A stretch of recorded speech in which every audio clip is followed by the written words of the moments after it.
ఈరోజు రాహుల్ గాంధీ గారు దేశంలో ఓట్ల చోరీ ద్వారా ఉన్న ఓట్లను తొలగించడం, లేని ఓట్లను చేర్పించడం, ఎక్కడెక్కడి రాష్ట్రాల వాళ్ళను ఎన్నికలున్న రాష్ట్రాలకు తీసుకొచ్చి దొంగ ఓట్ల ద్వారా, కుట్రల కుతంత్రాల ద్వారా మొన్న జరిగిన పార్లమెంటు ఎన్నికల్లో కేంద్ర ప్రభుత్వాన్ని ఏర్పాటు చేయడమే కాదు, మహారాష్ట్రలో పార్లమెంట్లో పూర్తిగా ఇండియా కూటమికి సంపూర్ణమైన మెజారిటీ వస్తే సరిగ్గా 5 నెలల తర్వాత శాసనసభ ఎన్నికలు జరిగితే మనం పూర్తిగా ఓడిపోవడం జరిగింది.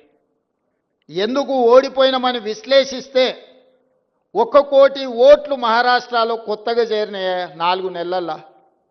నేను అడుగుతున్నా, 4 నెలల్లో ఏ రాష్ట్రంలోనే ఏ దేశంలో అయినా 1 కోటి మంది పుట్టగలరా? ఒకవేళ పుట్టిన వాళ్ళకు ఓటు హక్కు వస్తుందా? కానీ మహారాష్ట్రలో ఎన్నికల కమిషన్ 4 నెలల్లో 1 కోటి కొత్త ఓట్లను నమోదు చేసి ప్రజా అభిప్రాయాన్ని దెబ్బతీసి, ప్రజా అభిప్రాయాన్ని తుంగలో దొక్కి భారత రాజ్యాంగాన్ని అపహాస్యం పాలు చేసి, ఏ మహారాష్ట్ర నుంచి డాక్టర్ బాబాసాహెబ్ అంబేద్కర్ గారు వచ్చిండ్రో, ఏ డాక్టర్ బాబాసాహెబ్ అంబేద్కర్ గారు మనకు రాజ్యాంగాన్ని ఇచ్చిండ్రో, ఆ రాజ్యాంగాన్ని అపహాస్యం చేసుకుంటూ మహారాష్ట్రలో పార్లమెంట్ ఎన్నికల నుంచి అసెంబ్లీ ఎన్నికల లోపల 1 కోటి కొత్త ఓట్లు నమోదైనాయి. ఆ దొంగ ఓట్లే మహారాష్ట్రలో బీజేపీ ప్రభుత్వాన్ని అధికారంలోకి తీసుకొచ్చినాయి. మొన్న కర్ణాటకలో చూస్తే ఒక పార్లమెంట్లో ఒకే ఒక్క మహదేవ్పుర అనే అసెంబ్లీలో 1,14,000 ఓట్లు 6 నెలల్లో నమోదు చేయించారు కొత్తవి. ఆ 1,14,000లలో 1,00,000 ఓట్ల పైన మెజారిటీ, 6 అసెంబ్లీలలో కాంగ్రెస్కు మెజారిటీ వస్తే ఆ ఒక్క దాంట్లో 1,00,000 ఓట్ల పైన బీజేపీకి మెజారిటీ వచ్చి ఆ సీటు బీజేపీ గెలిచింది. ఇట్లా దేశం నలుమూలల ఓట్ల చోరీ జరుగుతుంది. బతుకున్నోళ్లను లక్షలాది మందిని బీహార్లో చచ్చిపోయినట్టు రాసిరు, లేనోళ్లను ఉన్నట్టు రాసిరు. బీహార్లో 65 లక్షల ఓట్లు ఉన్న పలంగా తొలగించారు. ఇప్పుడు ఎన్నికలు వస్తున్నాయి బీహార్లో. 65 లక్షల మంది బతుకున్న ప్రజల్ని, ఆ రాష్ట్ర ప్రజల్ని 65 లక్షల ఓట్లు తొలగించారు. రాహుల్ గాంధీ గారు లెక్క తీసిండు. ఈ 65 లక్షల మంది ఎక్కడికి పోయినరు? దేశంలో లేరా? దేశం విడిచిపోయినరా? దేశంలో చచ్చిపోయినరా? చాలామంది చచ్చిపోయినరా అంటే సుప్రీంకోర్టుకు, ఎన్నికల కమిషన్ దగ్గరికి వీళ్ళు బతుకున్నారా చచ్చిపోలే అని మనుషులను తీసుకొచ్చిండు. వీళ్ళు దయ్యాలు కాదా? మనుషులే, మీరు దయ్యాలుగా అనుకుంటారేమో అని మనుషులను తీసుకొచ్చి ఎన్నికల కమిషన్ ముందర పెడితే ఈరోజు ఎన్నికల కమిషన్ దానికి సమాధానం చెప్పకుండా రాహుల్ గాంధీ గారు నువ్వు అఫిడవిట్ ఇయ్యని అంటారు. తప్పు చేసింది నువ్వైతే తప్పును ప్రశ్నించిన రాహుల్ గాంధీని అఫిడవిట్ అడుగుతున్నారంటే ఎన్నికల కమిషన్ నిన్న మాట్లాడింది చూసిండ్రు. అందుకే ఈరోజు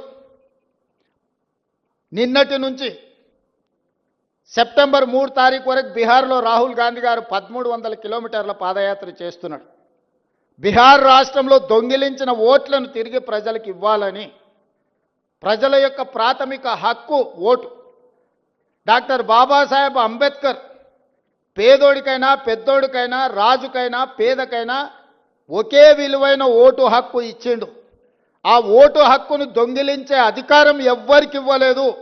ఆ ఓటు హక్కును దొంగిలించడానికి ఎవ్వరు ప్రయత్నం చేసినా వాళ్ళు ఊచలు లెక్క పెట్టాల్సిందే అని రాహుల్ గాంధీ గారు చెప్పిండ్రు. రాహుల్ గాంధీ గారు బీహార్లో ఈరోజు 65 లక్షల ఓట్లు తొలగించడం ద్వారా పేదల యొక్క ఓటు హక్కును దొంగిలించిన వాళ్ళని శిక్షించడానికి పాదయాత్ర చేస్తుండు. తొందరలోనే నేను, మా పిసిసి అధ్యక్షుడు డిప్యూటీ సీఎం గారు అక్కడికి వెళ్ళి వారికి మద్దతు పలుకుతాం. మీరందరూ కూడా వారిని ఆశీర్వదించాలి. దేశంలో పేదోడి ఓటు హక్కును దొంగిలించే అధికారం ఎవరికీ లేదు. అలాంటి దొంగల భరతం పట్టాలి, దానికి మీరు అండగా నిలబడాలి. ఈరోజు అక్కడనే కాదు, రేపు ఇక్కడ కూడా ఇట్లాంటి దొంగ పనులు చెయ్యడానికి అన్ని పన్నాగాలు జరుగుతున్నాయి.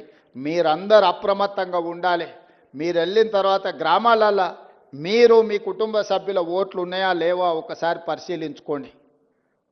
ఖచ్చితంగా వాళ్ళకి వ్యతిరేకంగా ఓటేస్తారంటే ఓట్లు తొలగిస్తారు. పక్క రాష్ట్రాల నుంచి జనాలను తీసుకొచ్చి దొంగ ఓట్లు నమోదు చేస్తారు. ఈ రకంగా ప్రజాస్వామ్యాన్నే పరిహసింపజేసే విధంగా ఈరోజు పాలకులు వ్యవహరిస్తున్నారు.